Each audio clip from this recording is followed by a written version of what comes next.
Welcome to Navodayam news. నమస్కారం మిత్రులారా. ఈ వీడియోలో తెలంగాణలో అత్యంత ప్రజాదరణ కలిగిన 8 మంది పెద్ద మహిళా నేతల గురించి తెలుసుకుందాం. తెలంగాణ రాజకీయాల్లో మహిళా నేతలది కీలక పాత్ర అని చెప్పవచ్చు. తెలంగాణ మహిళా నేతలు అనగానే టక్కున గుర్తుకొచ్చే పేరు సీతక్క. ప్రస్తుతం సీతక్క గారు తెలంగాణ రాష్ట్ర పంచాయతీరాజ్ స్త్రీ శిశు సంక్షేమ శాఖ మంత్రిగా ఉన్నారు. నిరుపేద కుటుంబంలో పుట్టి ప్రజల కోసం అడవిబాట పట్టి నక్సలైట్గా తన జీవితాన్ని ప్రారంభించి తెలుగునాట తనకంటూ ఒక ప్రత్యేక స్థానాన్ని సంపాదించుకున్నారు సీతక్క.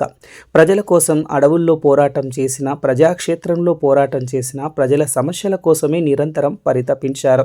టీడీపీ అధినేత ఏపీ సీఎం చంద్రబాబు నాయుడు గారి పిలుపు మేరకు ఆవిడ 2009 ఎన్నికల్లో టీడీపీ పార్టీ నుంచి పోటీ చేసి ములుగు ఎమ్మెల్యేగా గెలిచి ఆంధ్ర అసెంబ్లీలో అడుగుపెట్టారు. ఆవిడ ఎన్నో ప్రజా ఉద్యమాలు, ప్రజల కోసం, ప్రజల సమస్యల కోసం పోరాటాలు నిరంతరం చేస్తూనే ఉన్నారు. ప్రస్తుతం ఆవిడ రేవంత్ రెడ్డి గారి గవర్నమెంట్లో కీలకమైనటువంటి పంచాయతీరాజ్ స్త్రీ శిశు సంక్షేమ శాఖ మంత్రిగా పనిచేస్తున్నారు. కరోనా టైంలో సీతక్క ప్రజలకు చేసినటువంటి సేవలు మరవలేనివని చెప్పొచ్చు. ఎమ్మెల్యేగా, మంత్రిగా ప్రజల సమస్యల కోసం, మహిళల సమస్యల కోసం పోరాడుతున్న ఆదివాసీ బిడ్డ సీతక్క గారు. ఇక మరో మహిళా నేత రేణుకా చౌదరి. తెలుగు రాజకీయాల్లో పరిచయం అక్కర్లేనటువంటి పేరు రేణుకా చౌదరి. అన్న ఎన్టీఆర్ గారి పిలుపుతో రాజకీయాల్లోకి వచ్చి కార్పొరేటర్ స్థాయి నుంచి రాజ్యసభ సభ్యురాలిగా ఎదిగినటువంటి ఘన చరిత్ర రేణుకా చౌదరి గారిది. పార్లమెంట్లో తెలుగు గళాన్ని బలమయంగా వినిపించినటువంటి తెలుగు నేత రేణుకా చౌదరి గారు. రేణుకా చౌదరి గారు ఖమ్మం ఎంపీగా, అలాగే రాజ్యసభ సభ్యురాలిగా పలుసార్లు లోక్సభ, రాజ్యసభకు ప్రాతినిధ్యం వహించారు. ఇక కేంద్ర మంత్రిగా కూడా తన ప్రస్థానాన్ని కొనసాగించారు. రేణుకా చౌదరి గారు ప్రస్తుతం కాంగ్రెస్ పార్టీలో కీలకంగా వ్యవహరిస్తున్నారు. పార్టీ ఏదైనా ప్రజా సమస్యల కోసం, ప్రజల సంక్షేమం కోసమే పోరాటం చేశారు రేణుకా చౌదరి గారు.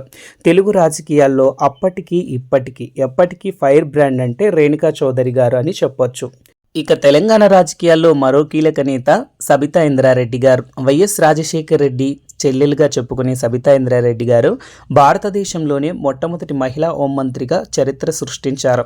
కాంగ్రెస్ పార్టీలో తనకంటూ ఒక ప్రత్యేక స్థానాన్ని సంపాదించుకొని కీలకమైనటువంటి పదవులు పోషించారు సబితా ఇంద్రారెడ్డి గారు. కాంగ్రెస్ పార్టీలో ఎమ్మెల్యేగా, మంత్రిగా తన ప్రస్థానాన్ని కొనసాగించి బీఆర్ఎస్ పార్టీలో చేరి అక్కడ కూడా మంత్రిగా అయితే కొనసాగారు. పార్టీ ఏదైనా ప్రజా సంక్షేమం కోసమే ముందుంటానంటారు సబితా ఇంద్రారెడ్డి గారు. భర్త ఇంద్రసేనారెడ్డి ఆశయాలతో ప్రజా సంక్షేమం, ప్రజా సమస్యలపై నిరంతరం పోరాటం చేస్తూనే ఉంటాను అని చెప్తూ ఉంటారు సబితమ్మ. తెలంగాణ ప్రజలు ఆవిడను సబితమ్మ అని ప్రేమగా పిలుచుకుంటారు. సబితా ఇంద్రారెడ్డి గారు ప్రస్తుతం తెలంగాణ రాష్ట్ర శాసనసభలో బీఆర్ఎస్ పార్టీ ఎమ్మెల్యేగా కీలక బాధ్యతలు చేపడుతున్నారు.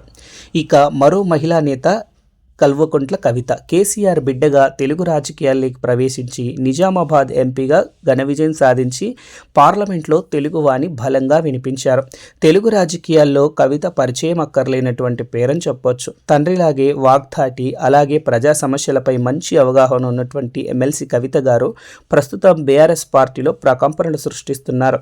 కవిత ఎంపీగా, ఎమ్మెల్సీగా ప్రజలకు సేవ చేస్తూనే ఉన్నారు. మహిళా నేతల్లో ముఖ్యమైనటువంటి కీలక పాత్ర పోషిస్తున్నారు కవిత గారు. ఇక తెలంగాణ రాజకీయాల్లో ప్రస్తుతం ఎమ్మెల్సీగా ఉన్నటువంటి విజయశాంతి గారు. సినీ నటిగా తన జీవితాన్ని ప్రారంభించి అంచెలంచెలుగా ఎదిగి లేడీ అమితాబ్గా గుర్తింపు పొందారు. అయితే తెలుగు రాజకీయాల్లో తనకంటూ ఒక ప్రత్యేక స్థానాన్ని సంపాదించుకున్నారు రాములమ్మ. ఆవిడ తల్లి తెలంగాణ పార్టీని స్థాపించి తెలంగాణ కోసం పోరాటం చేశారు. ఆ తర్వాత టీఆర్ఎస్ పార్టీలో చేరి కేసీఆర్కు అండగా నిలిచారు.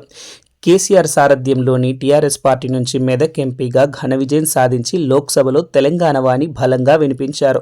ఎన్నో ప్రజా ఉద్యమాలు, ప్రజల సమస్యల కోసం పోరాటాలు చేశారు రాములమ్మ. సినిమాలోనే కాదు, రియల్గా కూడా రాములమ్మ ప్రజా సమస్యల కోసం గలం విప్పారు. ఎంపీగా, ప్రస్తుతం ఎమ్మెల్సీగా ఆవిడ ఉన్నారు. ఆవిడ భారతీయ జనతా పార్టీ, కాంగ్రెస్, బీఆర్ఎస్ ఇలా ఎన్ని పార్టీలు మారినా కూడా ప్రజా సంక్షేమం కోసం, ప్రజల శ్రేయస్ కోసమే ఆవిడ ఎప్పుడూ పరితపించారు. ప్రస్తుతం రాములమ్మ అలియాస్ విజయశాంతి గారు కాంగ్రెస్ పార్టీలో ఎమ్మెల్సీగా కీలక బాధ్యతల్లో కొనసాగుతున్నారు. ఇక తెలంగాణ రాజకీయాల్లో మరో మహిళా నేత ఫైర్ బ్రాండ్ డీకే అరుణ గారు. డీకే అరుణ గారు తెలుగు రాజకీయాల్లో పరిచయం అక్కర్లేనటువంటి పేరు. సమాజ్వాద్ పార్టీ ద్వారా ఎమ్మెల్యేగా గెలిచినటువంటి డీకే అరుణ గారు వైఎస్ రాజశేఖర రెడ్డి గారి పిలుపు మేరకు కాంగ్రెస్ పార్టీలో చేరి మంత్రిగా కీలక బాధ్యతలు చేపట్టారు. ఆంధ్రప్రదేశ్ రాష్ట్ర చరిత్రలో మహిళా నేతల్లో కీలకమైనటువంటి పాత్ర పోషించే నేత డీకే అరుణ గారు. డీకే అరుణ గారు కాంగ్రెస్ పార్టీలో ఎమ్మెల్యేగా, మంత్రిగా ప్రజలకు ఎంతో సేవ చేశారు. గద్వాల్ నుంచి ఆవిడ పలుసార్లు ఎమ్మెల్యేగా ఆంధ్ర అసెంబ్లీలో అడుగుపెట్టారు. గద్వాల్ నుంచి ఎమ్మెల్యేగా గెలిచిన డీకే అరుణ గారు ఆ తర్వాత బీజేపీ పార్టీలో చేరి ప్రస్తుతం భారతీయ జనతా పార్టీ మహబూబ్ నగర్ ఎంపీగా కొనసాగుతున్నారు. అలాగే బీజేపీ పార్టీ జాతీయ ఉపాధ్యక్షురాలిగా కీలకమైనటువంటి పదవిలో ఉన్నారు. అప్పటికి ఇప్పటికీ తెలుగు రాజకీయాల్లో ఫైర్ బ్రాండ్గా పేరు తెచ్చుకున్నారు డీకే అరుణ గారు. ఇక మరో కీలకమైనటువంటి మహిళా నేత గీతారెడ్డి గారు. గీతారెడ్డి గారు తెలుగు రాజకీయాల్లో పరిచయం అక్కర్లేనటువంటి పేరని చెప్పొచ్చు. కాంగ్రెస్ పార్టీలో పలుసార్లు ఎమ్మెల్యేగా, మంత్రిగా కీలకమైనటువంటి పదవులు చేపట్టారు. అట్టడుగు వర్గాల స్థాయి నుంచి వచ్చి అత్యున్నత పదవులు స్వీకరించినటువంటి మహిళా నేతల్లో గీతారెడ్డి గారు ఒకరుంటారు. ఉన్నత విద్యావంతురాలిగా, రాష్ట్ర మంత్రిగా ప్రజలకు సేవ చేస్తూనే ఉన్నారు. ప్రస్తుతం ఆవిడ క్రియాశీలక రాజకీయాలకు దూరంగా ఉన్న గత ఎన్నికల్లో కాంగ్రెస్ పార్టీకి ప్రచారం అయితే చేశారు. గజ్వేల్, హుజూరాబాద్ నుంచి పలుసార్లు ఆవిడ ఎమ్మెల్యేగా ఉమ్మడి ఆంధ్రప్రదేశ్లో అడుగుపెట్టడం జరిగింది. ఈ వీడియో మీకు నచ్చినట్లయితే మన ఛానల్ని సబ్స్క్రైబ్ చేసుకోండి. ఇంకా మన ఛానల్ ఎవరైనా ఫస్ట్ టైం చూస్తున్నటువంటి వారుంటే మన వీడియోస్ను మీ మిత్రులకు షేర్ చేయండి. నమస్తే మిత్రులారా, ఈరోజు వీడియో ఇది.